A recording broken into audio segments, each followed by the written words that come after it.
Você está prestes a se instalar em um mundo detalhado, quase mundano, que existia pouco antes do estopim da Revolução Grega. Imagine-se caminhando pelas ruas empoeiradas de uma pequena cidade grega, sob domínio otomano, por volta do início do século XIX, em algum lugar como Peloponeso, ou a Grécia Central. O ar está impregnado do aroma de pão fresco, e do clamor dos comerciantes apregoando suas mercadorias. O ritmo da vida cotidiana pode parecer lento, até repetitivo, mas por trás desses momentos comuns estão os alicerces do anseio de um povo por mudança. Os gregos sob o domínio otomano no início do século XIX viviam vidas profundamente entrelaçadas, tanto com a sobrevivência quanto com a resistência sutil. Suas cidades e vilas eram organizadas em torno de comunidades unidas, onde a família, a fé e a tradição ditavam o ritmo de vida. A maioria dos gregos eram camponeses que trabalhavam a terra, cultivando azeitonas, uvas e trigo. O trabalho era extenuante e sazonal, ditado pelo clima mediterrâneo implacável. A época da colheita significava longas horas, mas também unia a comunidade, fomentando rituais e celebrações compartilhados, que preservavam a identidade, diante do domínio estrangeiro. Nas cidades, pequenas oficinas e mercados fervilhavam, de artesãos, oleiros e ferreiros. A classe mercantil estava emergindo, ainda não dominante, mas crescente em influência, com famílias comercializando azeite, vinho e tecidos por todo o Mediterrâneo. Muitos comerciantes gregos se viram diante de complexos impostos e restrições comerciais otomanos, que exigiam inteligência e resiliência. Essa classe em ascensão, embora frequentemente limitada pelas regras imperiais, começou a vislumbrar algo além da sobrevivência local. A religião desempenhava um papel fundamental na vida cotidiana. A Igreja Ortodoxa era tanto uma âncora espiritual quanto uma forma sutil de resistência política. Os padres gregos, muitas vezes as únicas figuras instruídas nas aldeias, preservavam a língua e a história por meio de sermões e educação. Os festivais religiosos pontuavam o ano, oferecendo momentos de reunião comunitária e reafirmação de identidade. Embora a rebelião aberta fosse arriscada, essas práticas culturais e religiosas tornaram-se atos silenciosos de desafio à dominação otomana. A educação era limitada e desigual. A maioria dos camponeses era analfabeta, confiando em tradições orais e conhecimento comunitário para transmitir história, lendas e habilidades práticas. Nas cidades, porém, pequenas escolas ligadas a igrejas começaram a surgir, ensinando língua e história gregas, plantando as sementes da consciência nacional. Esse lento despertar intelectual foi crucial. Ideias de liberdade e autogoverno estavam se enraizando em mentes moldadas por histórias da Grécia Antiga e da herança bizantina, mas a vida sob a administração otomana também significava conviver com impostos pesados, recrutamento ocasional e a ameaça constante de abuso de poder por parte de autoridades otomanas locais. Os camponeses frequentemente pagavam em espécie, cedendo parte de sua colheita aos proprietários ou cobradores de impostos. Essas pressões tornavam a sobrevivência cotidiana precária e fomentavam o ressentimento latente. No entanto, os gregos se adaptaram formando redes de ajuda mútua, contando com famílias extensas e alianças locais para suportar as dificuldades. Nas cidades, você via uma faceta diferente da vida grega. Atenas e Tessalônica, embora ainda não fossem os centros culturais que se tornariam, eram polos de comércio e diálogo. Ali, intelectuais, comerciantes e clérigos gregos trocavam ideias, correspondiam-se com pensadores europeus, e liam jornais contrabandeados do exterior. Os impulsos do iluminismo tocaram esses centros urbanos, conectando as queixas locais a conceitos mais amplos de liberdade e nacionalismo. No entanto, nem todos os gregos sentiam a mesma urgência ou compartilhavam a mesma visão. A comunidade era dividida por classe, geografia e lealdades. Algumas elites preferiam a acomodação com as autoridades otomanas, garantindo privilégios e riqueza em troca de lealdade. Outras, particularmente em regiões montanhosas e ilhas, viviam de forma mais autônoma, frequentemente em escaramuças com as forças otomanas, ou se envolvendo em banditismo, o que turvava os limites entre sobrevivência e rebelião. Esse complexo mosaico da vida cotidiana marcado por trabalho árduo, fé, família e lenta fermentação intelectual, lançou as bases para o que se tornaria uma revolução em larga escala. Mas antes que as armas e as batalhas pudessem eclodir, os gregos tiveram que navegar por décadas de resistência silenciosa,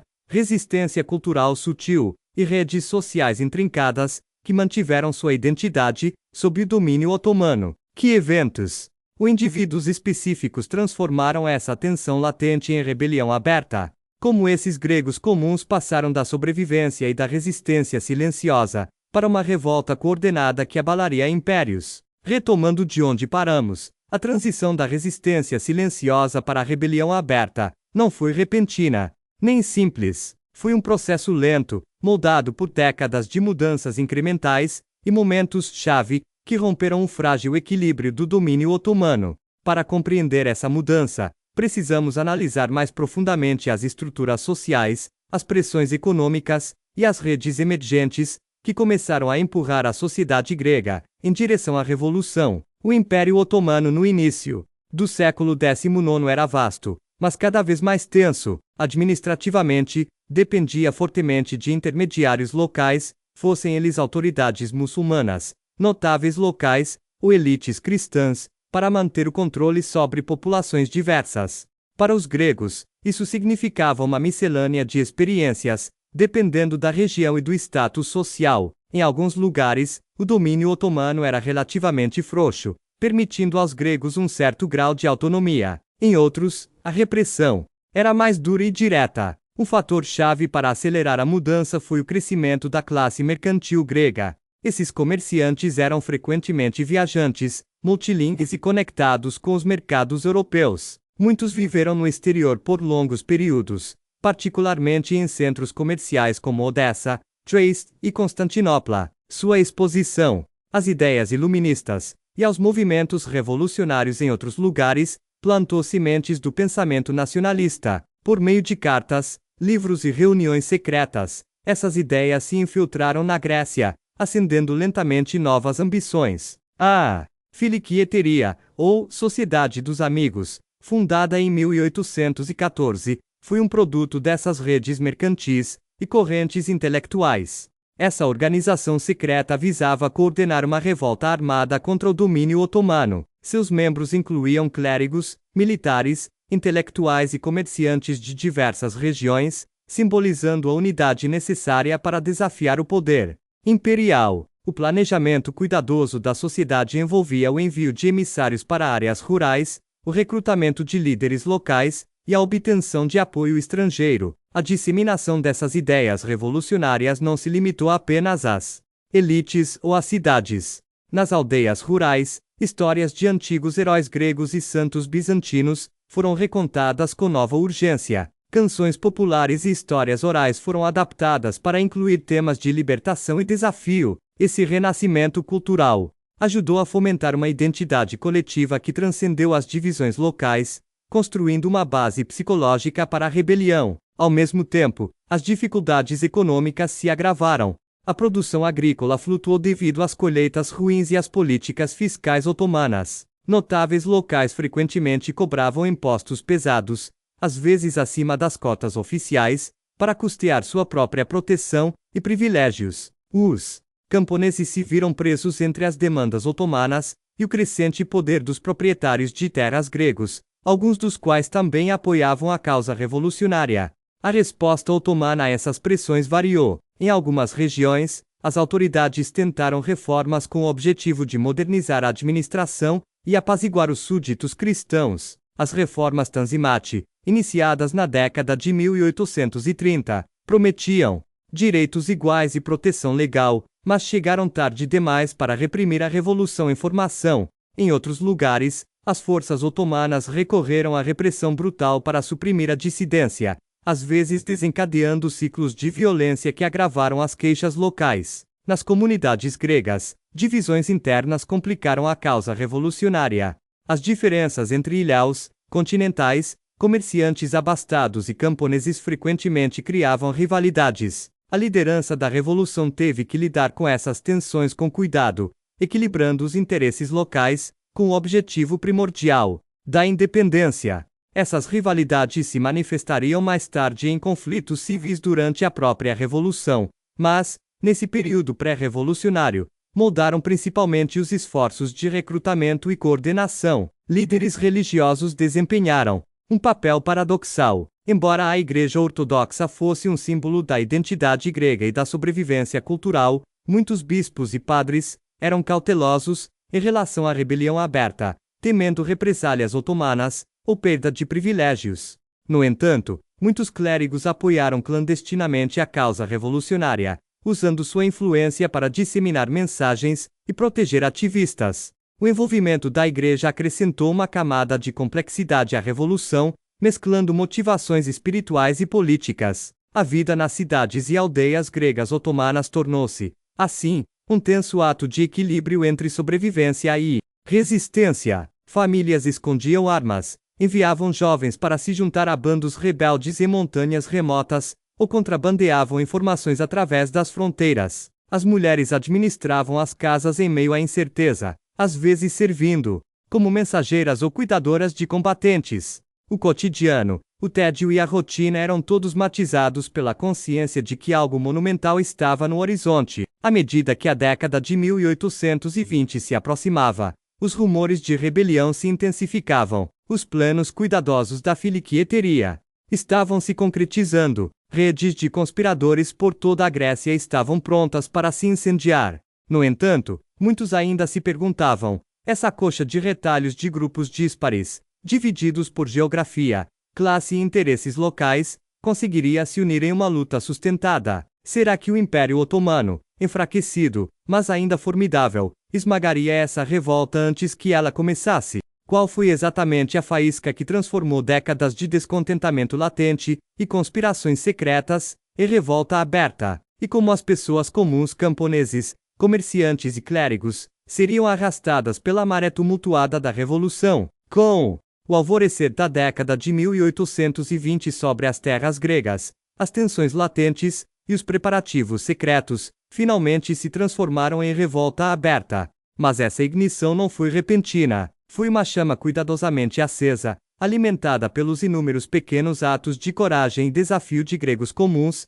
que, até então, haviam suportado anos de dificuldades e resistência sutil. A faísca oficial veio em março de 1821, quando Alexander Ypsilantis, um oficial grego, servindo no exército russo, e um dos principais membros da Filquieteria, cruzou o rio Pruti, em direção à Moldávia, controlada pelos otomanos. Sua ação foi tanto simbólica quanto estratégica, um chamado às armas, que visava inspirar os gregos em todo o império. Embora sua campanha inicial nos principados do Danúbio tenha fracassado e sido finalmente esmagada, ela provocou ondas de choque por toda a Grécia, confirmando que uma rebelião aberta era possível e iminente. De volta ao Peloponeso e à Grécia Central, revoltas coordenadas se seguiram rapidamente. Os revolucionários tomaram cidades-chave como Kalamata, e começaram a sitiar fortalezas otomanas, incluindo Tripolitia. Essas batalhas envolviam tanto resistência e logística quanto coragem e estratégia. Aldeões comuns transformados em combatentes, munidos de qualquer arma que pudessem reunir espingardas de pederneira, espadas e até ferramentas agrícolas formaram milícias e bandos que entraram em confronto com as tropas otomanas. Os primeiros sucessos da Revolução devem-se, em grande parte, às redes de base formadas ao longo de décadas de dificuldades compartilhadas. Famílias escondidas em aldeias nas montanhas forneciam abrigo, comida e informações aos combatentes. Comerciantes canalizavam dinheiro e suprimentos, às vezes correndo o risco de confisco ou execução. O clero usava suas igrejas como pontos de encontro e santuários. As mulheres sustentavam as casas na ausência dos homens e cuidavam dos feridos, muitas vezes desempenhando papéis cruciais, porém negligenciados. No entanto, a revolução estava longe de ser uniforme ou tranquila. Divisões internas surgiram rapidamente. Senhores da guerra locais disputavam o poder, e disputas entre facções às vezes explodiam em conflitos violentos. O desafio de transformar uma coxa de retalhos de milícias em um exército nacional coerente era enorme, e a liderança política era fragmentada. Ainda assim, a visão compartilhada de liberdade manteve o movimento mais amplo unido, apesar de suas falhas. A resposta otomana foi feroz e brutal. Reforços afluíram às regiões rebeldes e expedições punitivas devastaram aldeias suspeitas. de abrigar insurgentes. Massacres e represálias eram comuns, causando imenso sofrimento, mas também fortalecendo a determinação grega. Esse ciclo de violência ressaltava os riscos envolvidos, a liberdade exigia sacrifício, e a própria sobrevivência era incerta. Ao longo desses primeiros anos, os revolucionários confiaram fortemente em seu conhecimento íntimo da terra e dos laços comunitários. Passagens de montanha, cavernas escondidas e redes de apoio locais permitiram que escapassem ou resistissem às forças otomanas.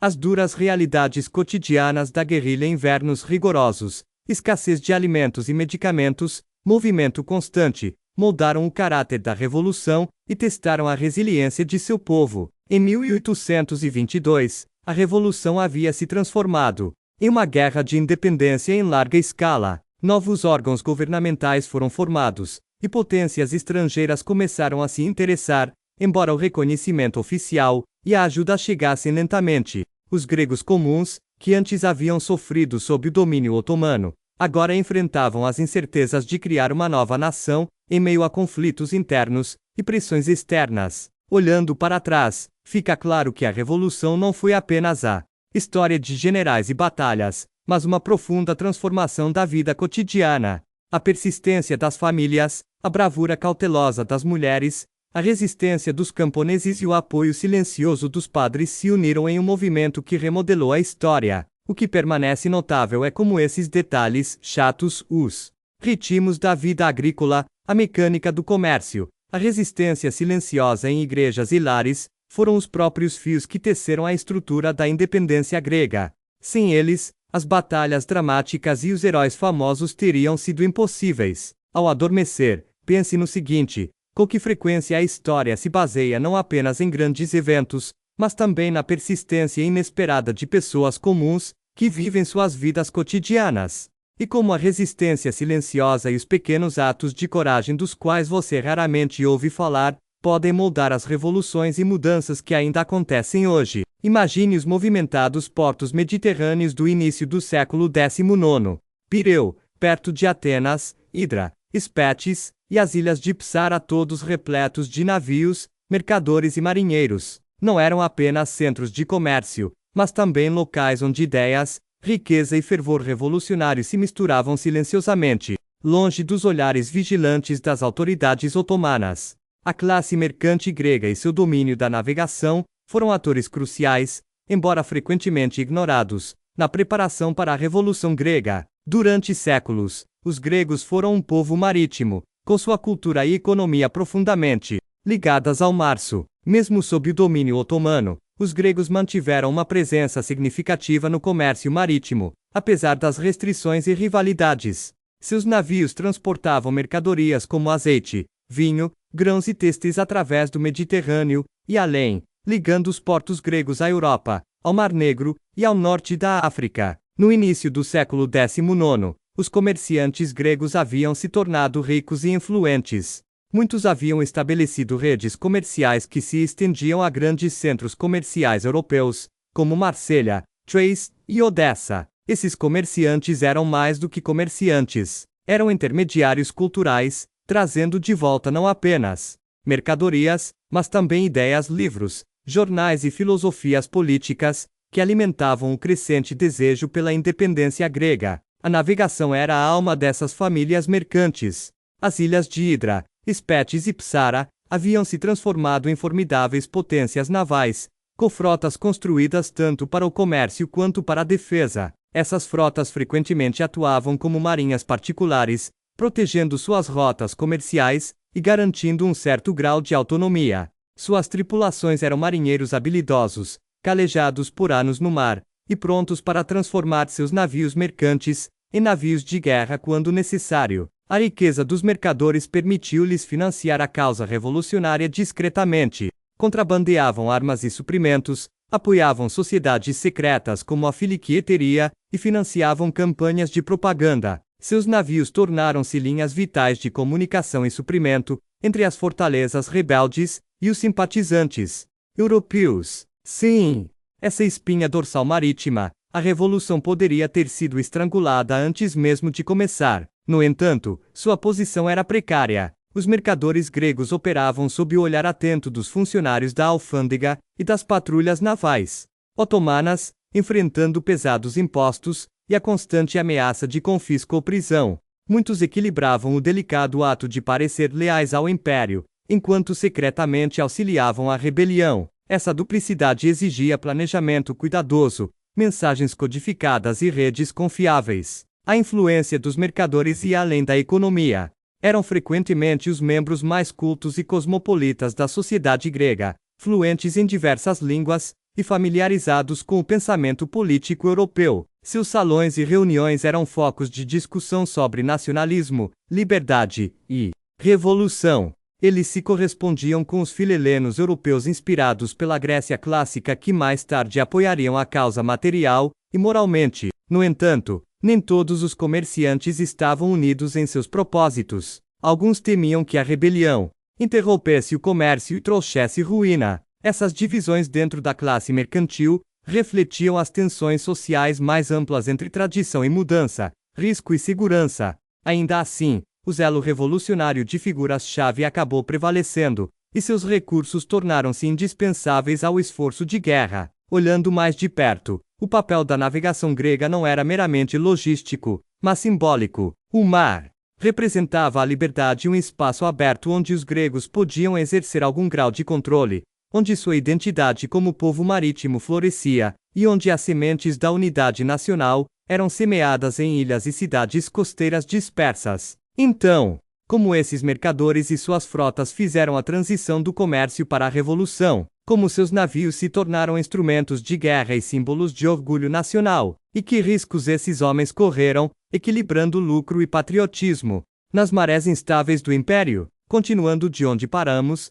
a transformação dos mercadores gregos e de suas frotas de navios de comerciantes em revolucionários foi um processo complexo e calculado, profundamente enraizado em suas realidades cotidianas e ambições estratégicas. Para compreender plenamente essa mudança, precisamos examinar as dinâmicas econômicas, políticas e sociais que moldaram suas escolhas e os riscos que voluntariamente assumiram. No final do século XVIII e início do século XIX, muitas famílias de comerciantes gregos acumularam riqueza substancial, muitas vezes superando a das autoridades otomanas locais. Esse novo poder econômico se traduziu em influência tanto local quanto internacional. Seus navios navegavam pelo Mediterrâneo não apenas com mercadorias, mas também com ideias políticas, mensagens secretas e carregamentos ocultos de armas. A frota mercante era, na verdade, um braço secreto do movimento revolucionário. As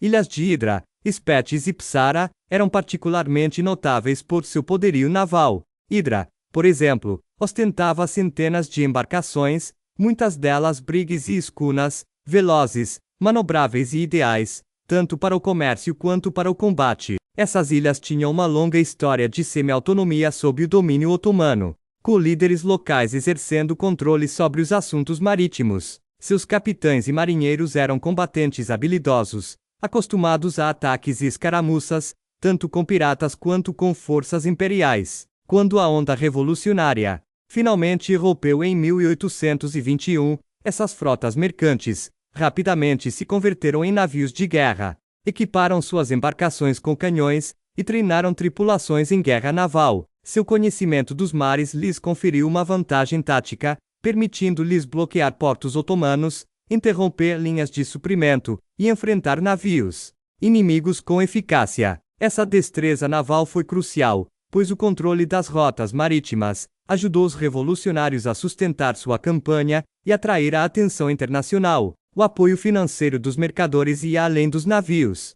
Eles financiavam a compra de armas, às vezes da Europa, onde filelenos e negociantes simpatizantes facilitavam a venda de mosquetes, canhões e pólvora. O contrabando desses suprimentos para a Grécia exigia redes elaboradas e portos secretos, muitas vezes coordenados a partir dos centros mercantes no exterior. Essas operações eram arriscadas, a descoberta significava a perda de navios, prisão ou execução. Líderes mercantes como Andreas Miaulis, de Hidra, tornaram-se figuras lendárias. Miaulis, um experiente capitão e empresário, equilibrou habilmente seus interesses comerciais, com compromissos revolucionários. Sua liderança das forças navais gregas foi marcada por bloqueios estratégicos e vitórias importantes que elevaram o moral e garantiram rotas de suprimento. Figuras como ele personificaram a fusão entre comércio e rebelião, transformando seus navios em símbolos de resistência. O apoio europeu era crucial, mas complexo. Muitos comerciantes mantinham laços comerciais com portos e comunidades europeias. Sociedades filénicas na Grã-Bretanha, França e outros lugares arrecadavam fundos e enviavam voluntários. A correspondência comercial servia de ponte entre esses simpatizantes e os revolucionários gregos. No entanto, as potências europeias eram cautelosas, equilibrando a simpatia pela independência grega com as preocupações geopolíticas, com a estabilidade otomana. Na Grécia, os mercadores enfrentavam suspeitas e, às vezes, hostilidade de revolucionários rurais e senhores da guerra locais. Alguns os viam como oportunistas ou alheios à luta camponesa. Essa tensão ressaltava um desafio maior: unir diversos grupos sociais com prioridades distintas em torno de uma causa comum. No entanto, os recursos e o poder naval dos mercadores permaneciam indispensáveis. Os mercadores também tiveram que lidar com as tentativas navais otomanas de reprimir suas atividades. A frota otomana, embora maior, era menos ágil e frequentemente prejudicada pela ineficiência burocrática. Escaramuças entre navios gregos e otomanos tornaram-se frequentes, e a coragem e a habilidade dos marinheiros mercantes foram repetidamente testadas. Esses encontros frequentemente ocorriam longe das dramáticas batalhas terrestres, mas não foram menos vitais para o resultado da Revolução. As consequências econômicas da Revolução foram imediatas e profundas. Rotas comerciais foram interrompidas, portos bloqueados e as fortunas dos comerciantes ameaçadas. No entanto, muitos comerciantes aceitaram essas dificuldades como sacrifícios necessários. Sua visão ia além do lucro imediato, rumo à criação de um Estado grego livre, onde o comércio pudesse florescer sem as restrições otomanas. Observando essa complexa rede de comércio, guerra e política, questiona-se como esses mercadores equilibraram seus interesses comerciais com o zelo revolucionário. Que sacrifícios pessoais fizeram ao arriscar navios, riquezas e vidas? E como sua rede marítima moldou o desenrolar da Revolução, muito além das costas da Grécia? À medida que a Revolução se desenrolava, o papel vital dos mercadores gregos e de suas frotas navais tornou-se cada vez mais evidente não apenas como fornecedores e financiadores, mas também como participantes ativos na definição do curso da luta. Os mares, outrora canais de comércio, transformaram-se em campos de batalha onde marinheiros mercantes se tornaram guerreiros navais, e seus navios, símbolos da resiliência e ambição gregas. Um dos aspectos mais marcantes de sua contribuição foi a adaptabilidade. As frotas mercantes gregas tiveram que se converter rapidamente de navios mercantes para navios de guerra, um desafio logístico e técnico. Canhões foram instalados em navios projetados para velocidade e carga, tripulações treinadas em combate naval e linhas de suprimentos redirecionadas por canais secretos. Essas transformações não aconteceram sem custos tanto financeiros quanto em vidas perdidas no mar. Durante escaramuças e bloqueios, a liderança dos capitães mercantes provou ser crucial em importantes combates navais. Andreas Miaolis, por exemplo, emergiu não apenas como um comandante naval, mas também como um pensador estratégico, que compreendia a importância de controlar o mar Egeu. Sua liderança ajudou a manter o controle grego sobre rotas marítimas vitais, interrompendo os reforços otomanos e permitindo o fluxo de armas e suprimentos. A história de Miaolis ilustra como os líderes mercantes se situavam entre dois mundos, comércio e guerra, usando suas habilidades e redes de contatos a serviço da causa revolucionária. Apesar de seus sucessos, a classe mercante enfrentou enormes riscos. Navios foram capturados ou destruídos, fortunas foram exterminadas e famílias ameaçadas. Muitos mercadores se viram exilados ou forçados a fugir temporariamente para portos europeus. Algumas famílias de comerciantes sofreram perdas maiores do que as de muitos soldados em terra. A incerteza econômica impôs escolhas difíceis entre salvaguardar a riqueza da família e se dedicar integralmente à rebelião. O impacto mais amplo do envolvimento mercantil estendeu-se para além da própria revolução. As redes que construíram, e a consciência política que fomentaram, desempenharam um papel crucial na formação do Estado grego, pós-independência. Sua exposição a ideias e instituições europeias influenciou a governança e a política econômica gregas no início, incorporando um espírito mercantil e marítimo à identidade da nova nação. Além disso, a dimensão marítima da Revolução atraiu a atenção internacional, inspirando os filhelenos,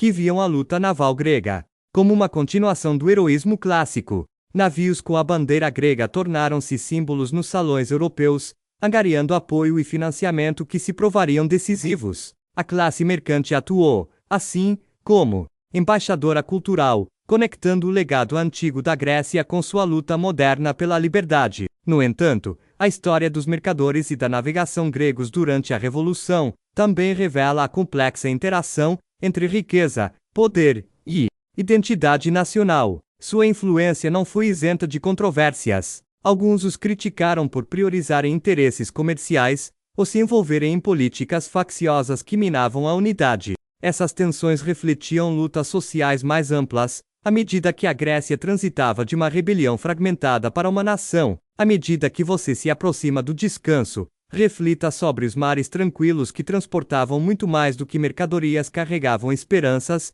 armas, cartas e sonhos. As frotas mercantes gregas nos lembram que revoluções não são travadas apenas com espadas e mosquetes, mas também com navios e livros. Razão, negociação e navegação, paciência e risco. Foi o trabalho persistente, muitas vezes sem glamour, de mercadores e marinheiros que ajudou a preparar o cenário para o renascimento de uma nação. Como essa herança marítima pode continuar a influenciar a Grécia moderna? E que lições sobre o poder do comércio e da conectividade na formação de mudanças políticas podemos encontrar sob as ondas da história? Imagine um mundo de sombras e sussurros, onde reuniões secretas eram realizadas a portas fechadas, mensagens codificadas eram passadas de mão em mão, e a confiança era uma mercadoria rara. No início do século XIX, dentro da diáspora grega espalhada pela Europa e pelo Império Otomano, uma organização clandestina estava silenciosamente tomando forma, uma sociedade que se tornaria a arquiteta invisível da Revolução Grega. Era a Filiquieteria, a Sociedade dos Amigos, fundada em 1814 em Odessa, uma movimentada cidade portuária no Mar Negro, dentro do Império Russo. A Filiquieteria começou como um pequeno grupo de expatriados e intelectuais gregos. Seus fundadores compartilhavam um objetivo comum: derrubar o domínio otomano e restaurar um Estado grego livre. Mas essa não era uma tarefa simples. A sociedade precisava operar em absoluto sigilo, equilibrando o recrutamento, arrecadação de fundos e planejamento, tudo isso sem se envolver com as autoridades otomanas e russas. Os primeiros membros eram oriundos de uma mistura de origens: comerciantes, clérigos, oficiais militares e acadêmicos. Nem todos eram radicais. Muitos viveram sob o domínio otomano por décadas. Alguns eram empresários bem-sucedidos, outros eram clérigos devotos, cautelosos com rebeliões abertas. No entanto, compartilhavam um sentimento crescente de que a identidade e a autonomia gregas estavam ameaçadas, e que era necessária uma ação. A estrutura da Filiquieteria era deliberadamente secreta e hierárquica. Os membros juravam lealdade e eram apresentados à sociedade por meio de intrincados rituais de iniciação, frequentemente envolvendo cerimônias simbólicas que reforçavam a confiança e o comprometimento. A organização utilizava um sistema de linguagem codificada, sinais secretos e tinta invisível para se comunicar, garantindo que, mesmo se capturados, os membros não revelassem nada sobre a rede mais ampla. O crescimento da sociedade foi lento, mas deliberado. Os recrutadores visavam indivíduos influentes que pudessem disseminar a mensagem e fornecer recursos. Os comerciantes gregos no exterior desempenharam um papel crucial, usando suas conexões internacionais para financiar operações e contrabandear armas. Membros do clero ajudaram a disseminar os ideais da sociedade em vilas e cidades, muitas vezes enquadrando a luta como um dever nacional e religioso. Um dos aspectos notáveis da Filiquieteria era sua visão de um Estado grego unido, que incluísse todos os povos de língua grega, sob o domínio otomano do Peloponeso à Macedônia, passando pelas ilhas do Mar Egeu. A sociedade se via como veículo de uma missão histórica: para reviver a cultura e a soberania gregas, inspirando-se na Grécia Antiga e no Império Bizantino. No entanto, a sociedade estava ciente dos perigos que enfrentava. O Império Otomano mantinha extensas redes de inteligência, e a descoberta significava a morte ou exílio. A Filquieteria precisava operar com extrema cautela, frequentemente suspendendo a ação quando o perigo se aproximava. Seus membros enfrentavam a tensão constante de viver vidas duplas, súditos leais na superfície, revolucionários em segredo. Essa tensão culminou nos anos que antecederam 1821, quando a Filquieteria se preparou para transformar sussurros em rugidos. Os líderes da sociedade coordenaram revoltas, firmaram alianças e buscaram apoio estrangeiro, inclusive da Rússia e da Europa Ocidental. Seu plano mais ousado era desencadear revoltas simultaneamente em várias regiões, subjugando as forças otomanas. Mas poderia uma sociedade tão secreta, tão frágil e dispersa, realmente unir uma população fragmentada?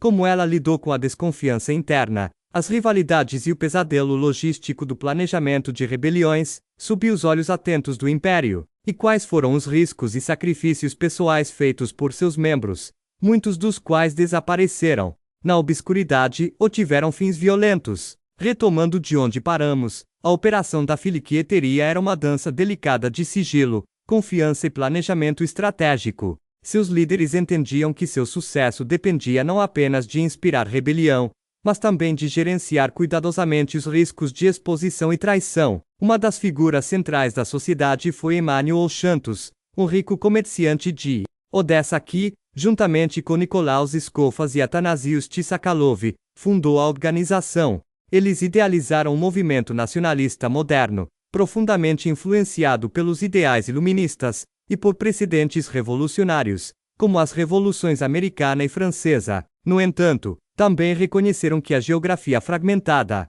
e a população diversificada da Grécia representavam desafios singulares para a união de comunidades díspares. Para disseminar sua mensagem, a Filquieteria desenvolveu um sistema de membros escalonado. Os novos recrutas muitas vezes desconheciam os objetivos completos da sociedade a princípio, sendo recrutados sob o pretexto de lealdade à nação grega ou ao cristianismo ortodoxo. Esse método limitava o risco de exposição, caso algum membro fosse capturado ou se tornasse informante. Membros de confiança eram gradualmente introduzidos em níveis mais altos, construindo uma rede de sigilo que protegia a liderança central. Suas estratégias de recrutamento se estendiam muito além da Grécia. Muitos gregos da diáspora em grandes cidades europeias, Londres, Paris, Marselha, tornaram-se pontos de encontro cruciais. Essas comunidades de expatriados forneciam apoio financeiro, contatos diplomáticos e abrigos seguros. Comerciantes gregos no exterior enviavam fundos, cartas e suprimentos de volta à terra natal, muitas vezes disfarçados de remessas comerciais. A influência da sociedade chegou até mesmo à própria administração otomana. Alguns funcionários, simpatizantes, ou aqueles desiludidos com o governo imperial, foram cortejados discretamente. A Filquieteria esperava fomentar não apenas a rebelião armada, mas também a instabilidade política dentro do império, enfraquecendo sua capacidade de resposta eficaz. Apesar desses esforços, a sociedade enfrentava perigos constantes. Espiões otomanos, bem como facções gregas rivais, desconfiadas das motivações da Filquieteria, ameaçavam minar o movimento. Várias prisões e execuções de membros na década de 1810 demonstraram os altos riscos. Os líderes frequentemente precisavam se mudar ou se esconder, equilibrando a necessidade de ação com o imperativo da sobrevivência. O momento mais dramático da sociedade ocorreu com a decisão de iniciar revoltas no início de 1821. Alexander Ypsilantis, um oficial de alta patente do exército russo e membro da Filquieteria, liderou uma incursão nos Principados do Danúbio, na esperança de desencadear uma rebelião mais ampla. Embora sua campanha tenha fracassado militarmente, forçou as autoridades otomanas a desviar a atenção e inspirou os gregos no Peloponeso e em outros lugares a se rebelarem. Na Grécia, as redes da sociedade permitiram a coordenação de revoltas simultâneas, espalhando-se por ilhas, vilas montanhosas e cidades. No entanto, Essa expansão também expôs as fraturas na sociedade grega, rivalidades locais, visões divergentes de independência e divergências sobre liderança. A Filiquieteria lutava para manter a unidade em meio a esses desafios. Membros da sociedade enfrentavam imensos riscos pessoais. Muitos desapareceram dos registros históricos, foram presos ou mortos antes do sucesso da Revolução. Outros sacrificaram fortunas ou a segurança familiar, movidos pela visão de uma Grécia livre. Sua dedicação ressaltava a profunda interligação entre os destinos pessoais e nacionais. À medida que a Revolução avançava, a influência da Filiquieteria minguava, superada por conflitos abertos e pela emergência de órgãos políticos.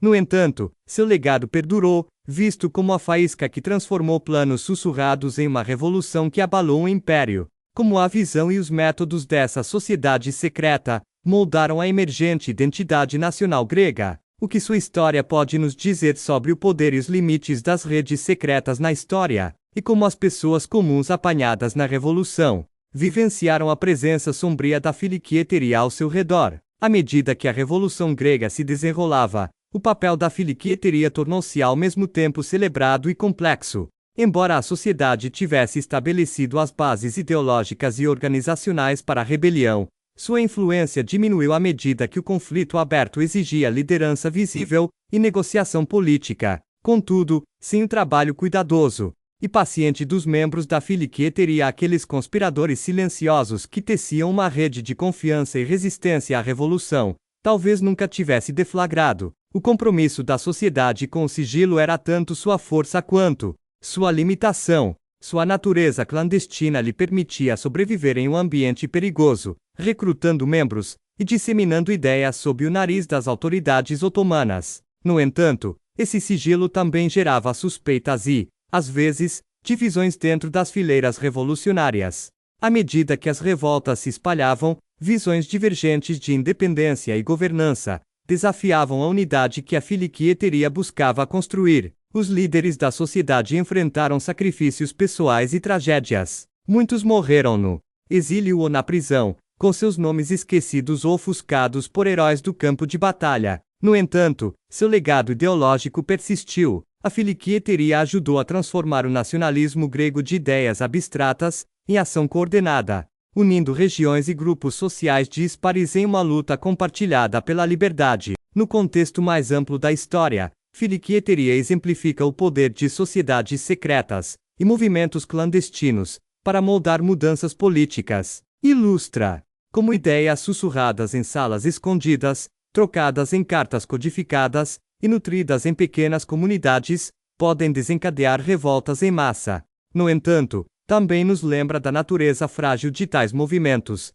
vulneráveis a traições, mal-entendidos e conflitos internos. Para os gregos comuns que viveram esse período, a Filiquieteria pode ter sido uma força invisível rumorejada, temida ou esperançosa. Seu impacto se dava menos em grandes batalhas, e mais nos fios invisíveis que uniam as comunidades, incentivando a rebeldia e criando a expectativa por uma nova era. Ao refletir sobre isso, considere as revoluções silenciosas, que acontecem sob a superfície da história, em lugares e épocas onde a ação aberta era impossível. Como sociedades secretas e redes secretas, continuam a influenciar movimentos políticos hoje. E o que a história da Filiquieteria pode nos ensinar sobre a interação entre segredo, confiança e revolução? Imagine uma cidade erguida no topo de uma colina rochosa no Peloponeso, cercada por imponentes muralhas e soldados otomanos se preparando para um cerco. Tripolitia, hoje conhecida como Trípoli, era o centro administrativo do domínio otomano na região,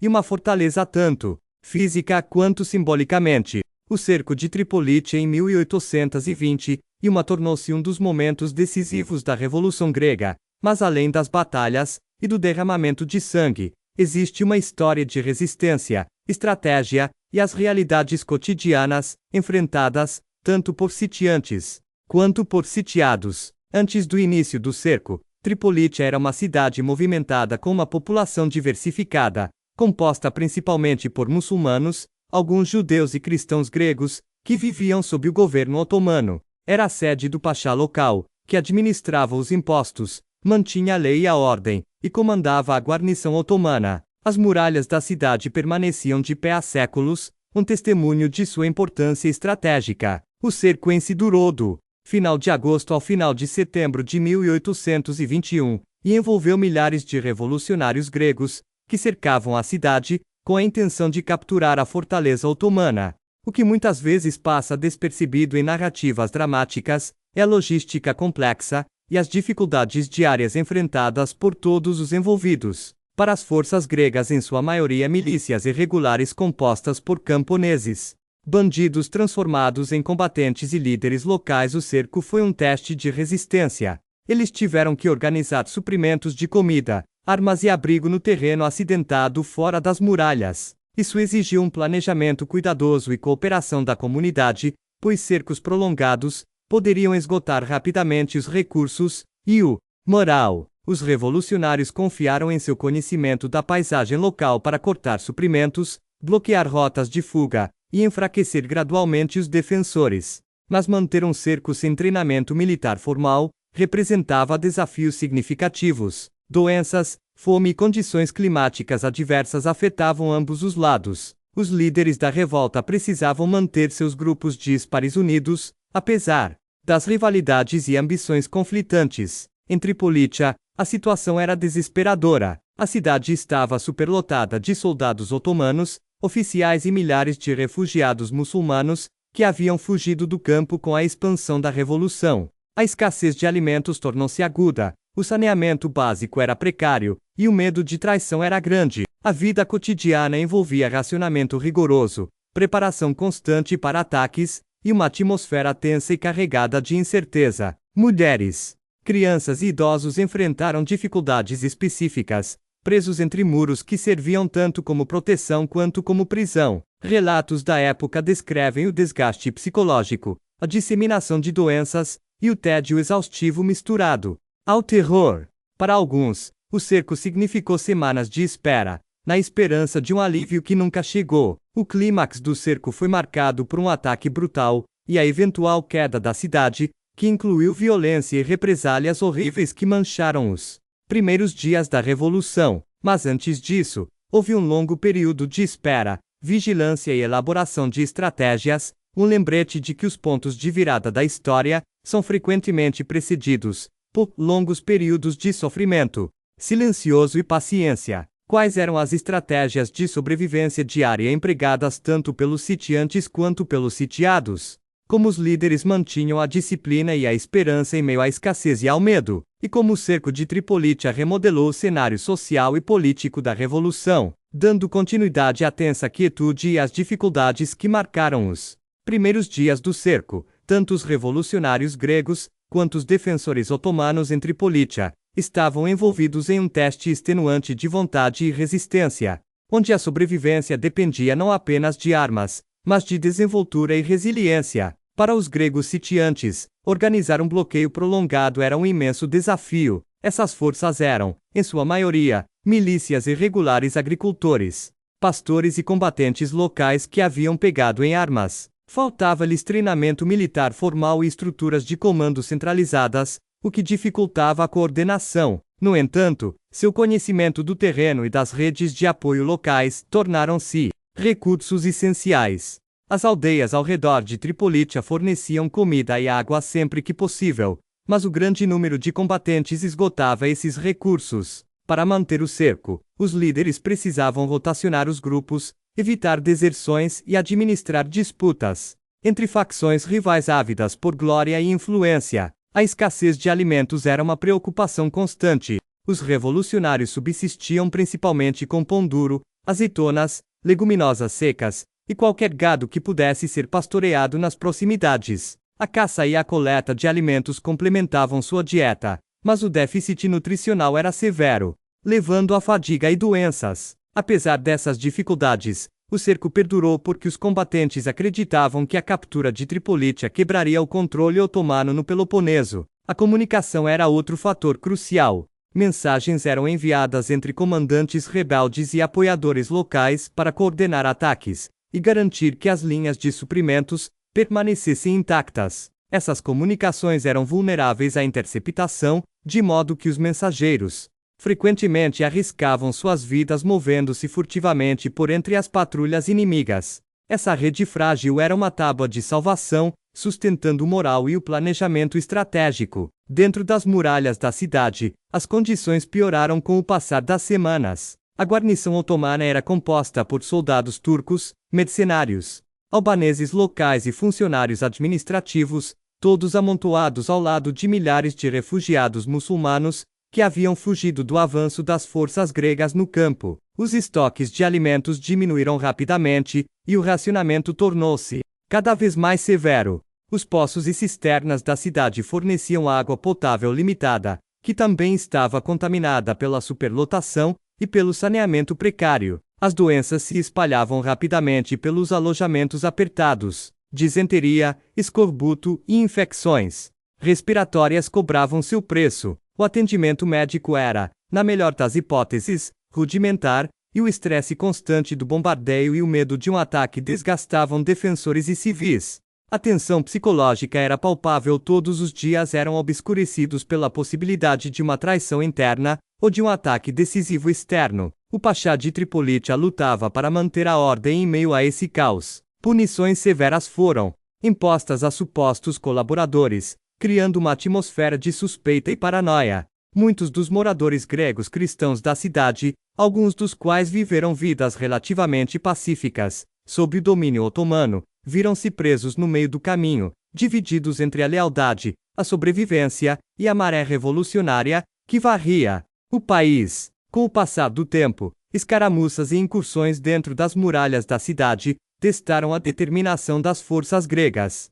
Ataques de pequena escala avisavam desorganizar os sitiados, enquanto os defensores otomanos buscavam romper o cerco ou obter suprimentos. Essas trocas violentas eram mortais e exaustivas, frequentemente resultando em baixas significativas para ambos os lados. A duração e a brutalidade do cerco endureceram as atitudes. Para os revolucionários, a perspectiva de vitória oferecia esperança de liberdade e autogoverno. Para os sitiados, o desespero se aprofundou, com muitos resignados ao destino, mas determinados a resistir até o fim. Ambos os lados suportaram dificuldades, aguardando o momento decisivo que poria fim ao cerco e mudaria o curso da revolução. Quais foram os fatores que finalmente fizeram pender a balança? Como as divisões internas em ambos os lados influenciaram o resultado do cerco? E quais foram os custos humanos, visíveis e invisíveis, desse confronto prolongado? Após semanas de desgaste marcadas por fome, doenças e tensão constante, o cerco de Tripolitcha atingiu seu clímax sombrio no final de setembro de 1821. Os revolucionários gregos, movidos pela determinação e pelo ímpeto crescente, lançaram um ataque coordenado às muralhas da cidade. Este ataque final foi o ápice de um planejamento cuidadoso, do conhecimento local e da apura resistência adquirida durante o bloqueio prolongado. O ataque foi brutal e caótico. As defesas da cidade, enfraquecidas pela fome e pela discórdia interna, ruíram sob a pressão de ataques implacáveis. Forças revolucionárias escalaram muros e arrombaram portões, transformando o cerco em guerra urbana. A luta era corpo a corpo, com combates corpo a corpo nas ruas estreitas. Para muitos combatentes, essa foi uma provação aterrorizante e exaustiva, muito distante das visões romantizadas de uma batalha gloriosa. Após a queda da cidade, as consequências foram terríveis. Os revolucionários se vingaram da guarnição otomana e dos habitantes muçulmanos, muitos dos quais haviam fugido das regiões vizinhas para Tripolitcha, em busca de refúgio. Execuções em massa, saques e destruição generalizada se seguiram, manchando os primeiros dias da revolução com tragédia e brutalidade. Esses atos refletiam uma raiva profunda e anos de opressão, mas também rompiam a superioridade moral que os revolucionários buscavam reivindicar. Apesar da violência, a captura de Tripolitcha foi um ponto de virada. Ela abalou a autoridade otomana no Peloponeso, galvanizou novas revoltas, e demonstrou que a revolução era uma força capaz de tomar e manter territórios. A queda da cidade provocou ondas de choque na região, e atraiu a atenção das potências europeias, que observavam o conflito com crescente interesse. O cerco também evidenciou a complexa experiência humana por trás de eventos históricos, muitas vezes reduzidos a datas e números de vítimas. Em Tripolittia, os civis suportaram um sofrimento inimaginável, famintos, doentes e amedrontados até os últimos momentos. Fora dos muros, os combatentes gregos enfrentaram condições adversas e rivalidades internas, mas estavam unidos por uma visão compartilhada de libertação. Além disso, o cerco expôs divisões dentro das fileiras revolucionárias. Disputas por liderança e despojos de guerra eclodiram quase imediatamente, prenunciando conflitos futuros, que desafiariam o incipiente movimento de independência. O equilíbrio entre unidade e faccionalismo era frágil, moldado tanto por ambições pessoais quanto por ideais nacionais. Refletindo sobre o significado mais amplo do cerco, fica claro que este evento teve tanto a ver com logística, resistência e dinâmica social, quanto com estratégia militar. A organização cuidadosa dos suprimentos, a gestão do sofrimento humano e a condução das tensões internas desempenharam papéis cruciais na definição do resultado. Ao adormecer, pense nas muitas vidas entrelaçadas entre os muros de Tripolittia. Aqueles que lutaram, aqueles que esperaram, aqueles que sofreram em silêncio. Como eventos como este nos lembram que a história é vivida tanto em momentos de resistência silenciosa, quanto em momentos de mudanças drásticas. E como as lições de sobrevivência, liderança e resiliência humana do cerco ainda podem repercutir nos desafios enfrentados pelas comunidades hoje. Imagine o mar Egeu, pontilhado de ilhas rochosas e correntes turbulentas, uma vasta extensão, que durante séculos serviu tanto como rodovia quanto como campo de batalha para os navegadores.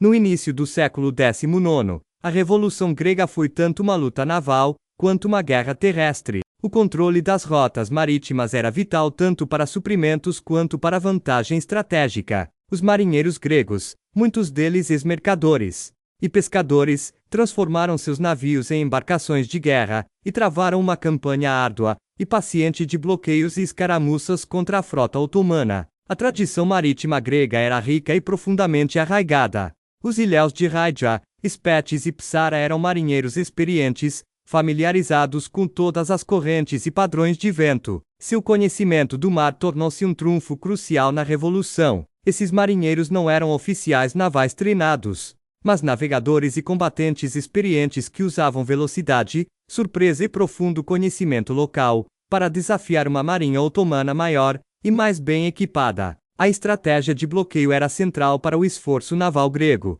Ao isolar os portos otomanos e interromper as linhas de suprimento, os revolucionários visavam isolar as forças otomanas em terra e impedir o recebimento de reforços. Bloqueios exigiam vigilância, coordenação e resistência. Navios gregos patrulhavam estreitos e portos estreitos, às vezes esperando dias ou semanas por uma oportunidade para atacar ou interceptar embarcações inimigas. A logística era exigente. Manter um bloqueio significava reabastecimento constante de comida, água e munição para as tripulações que viviam em alojamentos apertados a bordo dos navios. Os marinheiros enfrentavam tempestades, doenças e o cansaço de longas vigílias. No entanto, o bloqueio era uma guerra de atrito, onde paciência e persistência podiam desgastar uma força naval superior. A inovação tática era uma marca registrada dos marinheiros gregos. Eles frequentemente preferiam embarcações rápidas e manobráveis brigues, escunas e falucas equipadas com alguns canhões e homens armados prontos para ações de abordagem. Os capitães gregos se destacavam nas táticas de ataque rápido, atacando rapidamente e desaparecendo no labirinto de ilhas. Essa abordagem frustrava os comandantes otomanos, que dependiam de navios de linha maiores e mais lentos. As batalhas navais foram de pequena escala para os padrões convencionais, mas tiveram um impacto estratégico descomunal. Bloqueios bem-sucedidos prejudicaram as cadeias de suprimentos otomanas e forçaram desvios dispendiosos. As frotas gregas também protegeram suas próprias rotas de suprimento e assentamentos costeiros, atuando como linhas de apoio para a revolução em terra. Além da dimensão militar, o esforço naval simbolizou a resiliência e a unidade gregas. Muitas comunidades insulares orgulhavam-se de suas frotas, considerando os marinheiros como defensores da nação. A coragem dos marinheiros inspirou poesia e canções, inscrevendo a luta naval na memória cultural da Revolução. No entanto, o trabalho dos marinheiros era repleto de perigos e dificuldades. As baixas eram altas, e a perda de navios podia significar não apenas uma derrota militar, mas também a ruína econômica para famílias dependentes do comércio marítimo. A linha entre o comércio e o combate era tênue, e muitos capitães eram forçados a escolher entre o lucro e o patriotismo. À medida que você se aprofunda nesta história, considere a paciência, a habilidade e a coragem necessárias para travar uma guerra marítima com recursos limitados, mas com um espírito inabalável. Como esses marinheiros equilibraram as exigências da guerra e a sobrevivência diária? Que inovações e estratégias emergiram de sua relação íntima com o mar? E como os bloqueios navais moldaram o curso mais amplo da Revolução Grega? Partindo das duras realidades da guerra naval, os esforços de bloqueio dos marinheiros gregos, durante a Revolução, exigiram não apenas habilidade, mas também extraordinária resistência e coordenação. Ao contrário das marinhas convencionais, com estruturas de comando formais e grandes frotas, as forças navais gregas eram uma coxa de retalhos de frotas insulares, navios mercantes e barcos de pesca convertidos, unidos por uma causa comum, mas frequentemente operando de forma independente. Um dos desafios mais marcantes era manter a comunicação e a coordenação eficazes entre ilhas e esquadrões dispersos. Capitães e tripulações dependiam de fogueiras de sinalização, bandeiras, mensageiros e, às vezes, de cronogramas pré-estabelecidos para sincronizar patrulhas e ataques. Essa abordagem descentralizada, embora carente de hierarquia rígida, permitia flexibilidade e rápida adaptação às mudanças nos movimentos otomanos. A frota da Hidra, sob o comando de líderes como Andreas Miaoulis, emergiu como uma potência naval fundamental. Miaoulis era conhecido não apenas por sua habilidade náutica, mas também por sua capacidade de inspirar lealdade e organizar operações navais complexas, apesar dos recursos limitados. Seu estilo de comando enfatizava ataques rápidos, surpresa e profundo conhecimento da geografia do Egeu, qualidades que permitiam à marinha grega superar suas expectativas. O apoio logístico continuou sendo uma preocupação constante. As tripulações enfrentavam escassez de alimentos e água potável, especialmente ao bloquear portos onde o reabastecimento era impossível. Os navios estavam apertados, com os marinheiros dormindo nos conveses ou em pequenas cabines, vulneráveis aos elementos. Doenças e exaustão eram ameaças constantes.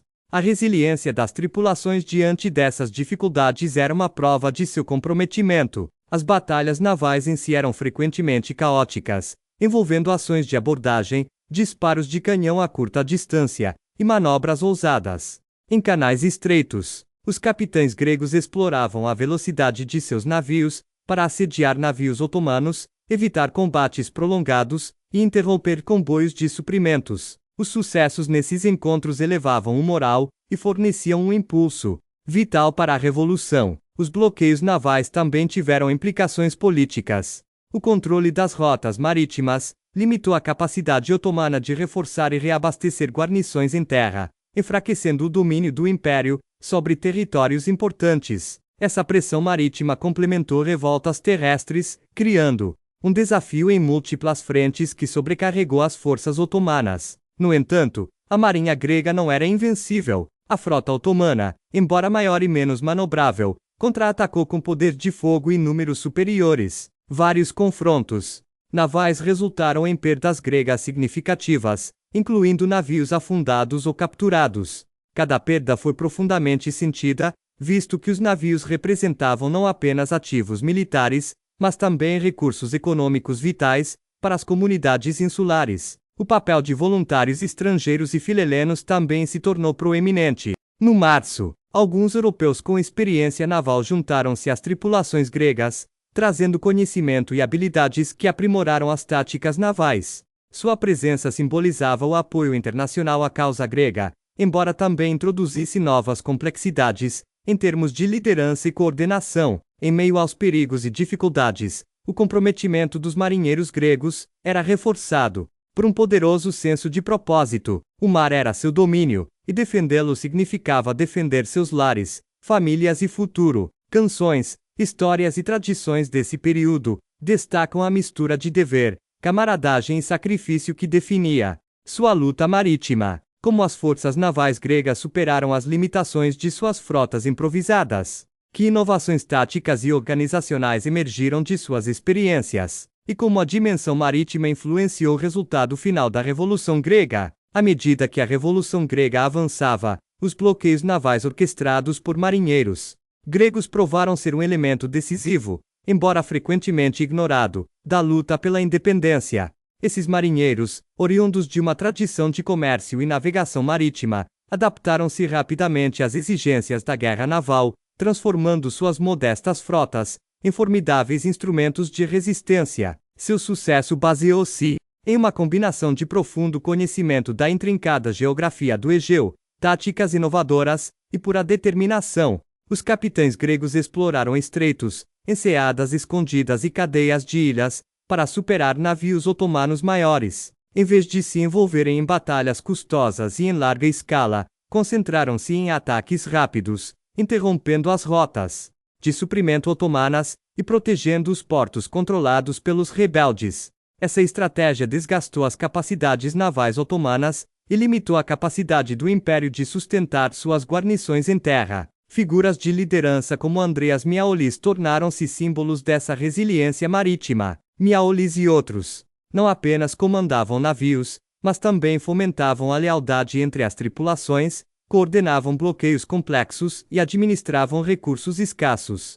Sua capacidade de inspirar e organizar, apesar da limitada infraestrutura militar formal, foi vital para manter a pressão naval grega durante a Revolução. Os bloqueios navais também tiveram um significado político e cultural de longo alcance. O controle do mar reforçou as reivindicações gregas de soberania, elevou moral e atraiu a simpatia estrangeira. A bravura e os sacrifícios dos marinheiros foram celebrados em canções e poesias folclóricas, incorporando profundamente a luta naval, a identidade nacional emergente. No entanto, a história não foi isenta de tragédias. As perdas foram pesadas. Navios afundaram, vidas foram perdidas e dificuldades econômicas foram enfrentadas por comunidades marítimas, cujo sustento estava ligado ao comércio.